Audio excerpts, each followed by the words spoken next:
Due to growing protests and strict security measures across Iran, several international airlines have suspended or cancelled flights to the country.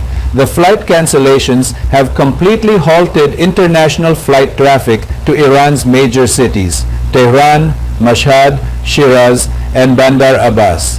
According to flight tracking data, commercial flight activity in Iranian airspace has declined sharply in recent days. Major Gulf airlines, including Emirates, Fly Dubai, Etihad Airways, and Qatar Airways, have suspended all services to Iran. Although Iranian airspace has not been officially declared unsafe, airlines are expressing concern about the deteriorating situation on the ground. Protests have intensified in several cities since late December, initially sparked by economic hardship, and have since faced a heavy security response.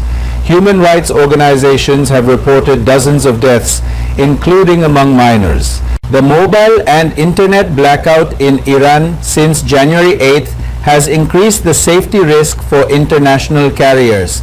In addition, the Iranian government has banned flights near sensitive locations due to domestic violence.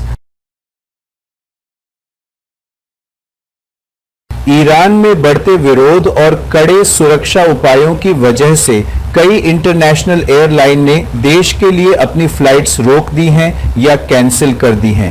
Flight cancel होने से Iran के बड़े शहरों Tehran, Mashhad, Siraj और बंदर अब्बास के लिए international flight traffic पूरी तरह से रुक गया है।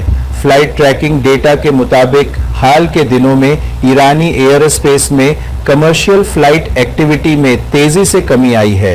एमिरेट्स, फ्लाई दुबई, एतिहाद एयरवेज और कतर एयरवेज जैसी बड़ी गल्फ एयरलाइन ने ईरान के लिए सभी सर्विस रोक दी है। हालांकि ईरानी एयर स्पेस को ऑफिशियली असुरक्षित घोषित नहीं किया गया है, लेकिन एयरलाइन जमीन पर बिगड़ते हालात को लेकर चिंता जता रही है।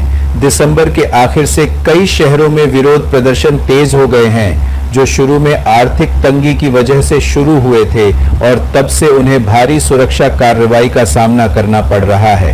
ह्यूमन राइट्स ऑर्गेनाइजेशन ने दर्जनों मौतों की रिपोर्ट की है, जिनमें नाबालिग भी शामिल हैं। 8 जनवरी से ईरान में मोबाइल और इंटरनेट ब्लैकआउट ने इंटरनेशनल कैरियर के लिए सुरक्षा का खतरा बढ़ा दिया है। इसके अलावा ईरानी सरकार ने घरेलू हिंसा के कारण संवेदनशील जगहों के पास उड़ानों पर रोक लगा दी है।